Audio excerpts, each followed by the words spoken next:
desert does not yield to the desperate prayers of queens or the tears of gods. It yields only to the brutal alchemy of human sweat, to the iron taste of blood in the throat, and to the relentless, grinding friction of dismantled cedar hulls being dragged inch by agonizing inch across the burning anvil of the earth. See them now, the broken sons of the Nile, dragging the heavy bones of the ocean across a sea of blinding stone.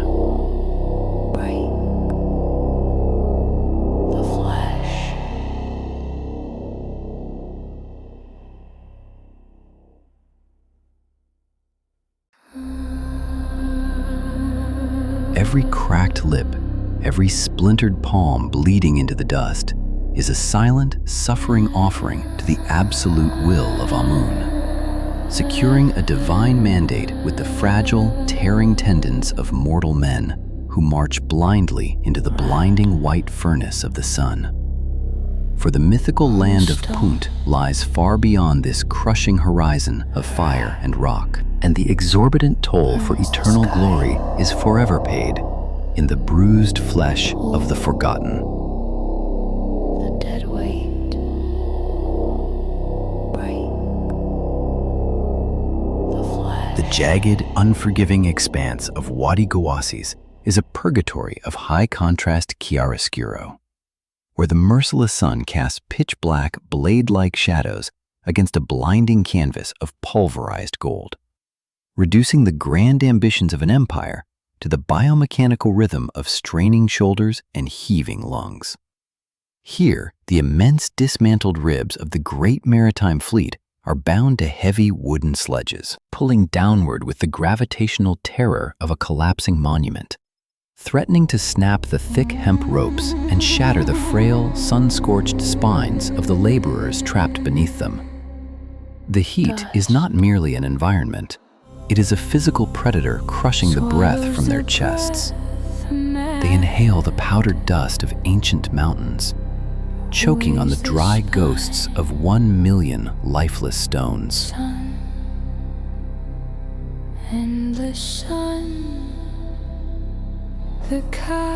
Commander Nessie rides the vanguard, his eyes narrowed against the scouring sand, bearing a psychological weight far heavier than the massive cedar beams grinding behind him. For he alone carries the terrifying theological certainty of Hatshepsut's divine decree upon his mortal shoulders. He understands the precarious mathematics of survival in this desolate wasteland, knowing that a single fractured axle, a localized mutiny born of thirst, or a miscalculated water ration will not merely doom the expedition, but will publicly sever the Queen's sacred umbilical cord to the gods. To fail in the desert is to be erased from the eternal memory of the cosmos. The Pharaoh commands the heavens, but I must negotiate with the gravel and the agonizing thirst. The sheer claustrophobia of the open desert presses inward, a vast, featureless prison of radiant heat that slowly boils the moisture from their eyes, while the incessant, rhythmic chanting of the haulers degrades into a guttural, animalistic groan of pure survival.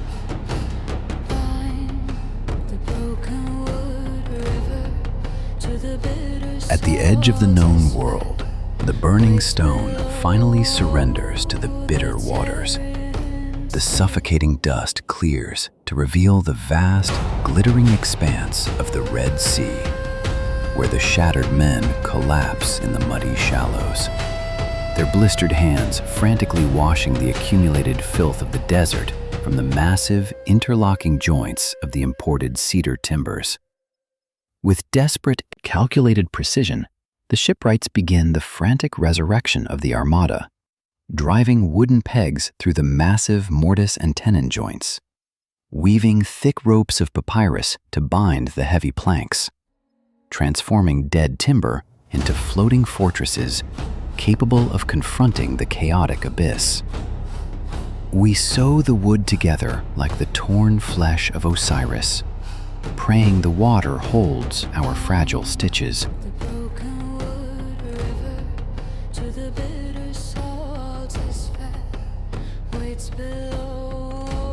admiring. The canvas catches the breath of the gods, pulling the fragile kingdom away from the safety of the Nile. They cast themselves into the terrifying void of the open sea, leaving behind the rigid, geometric predictability of Egypt. For a fluid, hostile domain, where the immense scale of the ocean mocks the temporary fortifications of their wooden halls and the hubris of their navigation. Weeks bleed into a monotonous blur of scorching sun and blinding salt spray. The sailors suspended in a state of perpetual vulnerability, their lives entirely dependent on the structural integrity of the cedar and the unpredictable mercy of the howling, unseen winds driving them south. Below us lies the drowning dark, a lightless tomb eager to swallow the golden ambitions of our queen.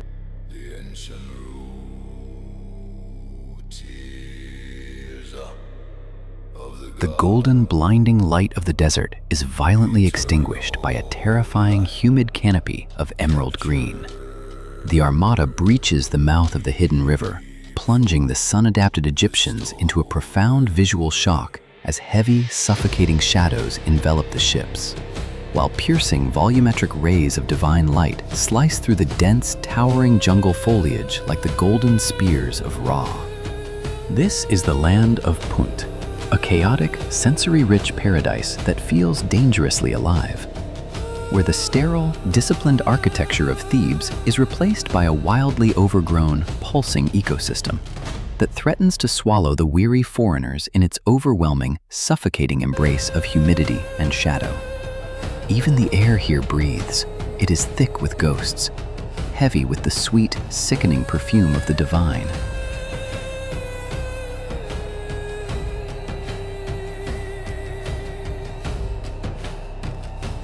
Commander Nessie stands upon the alien soil, dwarfed by the immense, twisting roots of the ancient flora, initiating the tense, high-stakes diplomacy with the painted chieftains of Punt, trading the manufactured copper and linen of Egypt for the raw, bleeding lifeblood of the forest.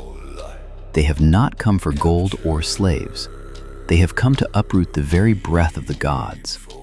The laborers surround the sacred myrrh trees, their bronze axes biting into the rich, dark earth, meticulously exposing the fragile, twisting root systems, wrapping the massive earthen balls in woven baskets to preserve the delicate vitality of the foreign flora for the long, brutal journey home.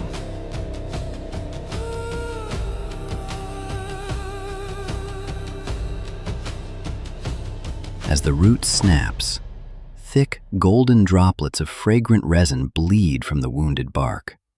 A visceral, aromatic weeping that fills the heavy jungle air with the overwhelming scent of temple incense, securing the literal, tangible promise of eternal life demanded by the Pharaoh's decree.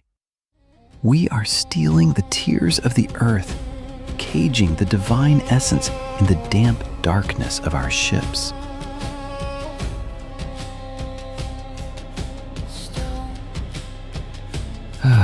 The sweat dries. The cedar rots. The terrifying ocean is reduced to a shallow memory carved in limestone. The violent sensory overload of Punt dissolves into the stark, silent colonnades of Deir el-Bahari, where the once vibrant agony of the expedition is flattened into delicate, faded bas-reliefs baking under the relentless modern sun, entirely severed from the brutal biomechanical reality that birthed them. Passing crowds wander beneath the shadow of Hatshepsut's monumental temple, their eyes skimming the meticulously carved silhouettes of the great ships and the exotic trees, entirely deaf to the phantom screams of the haulers and the agonizing, splintering crunch of the wooden sledges upon the desert rock. They see the glorious triumph of a divine queen, but they cannot smell the blood drying in the sand.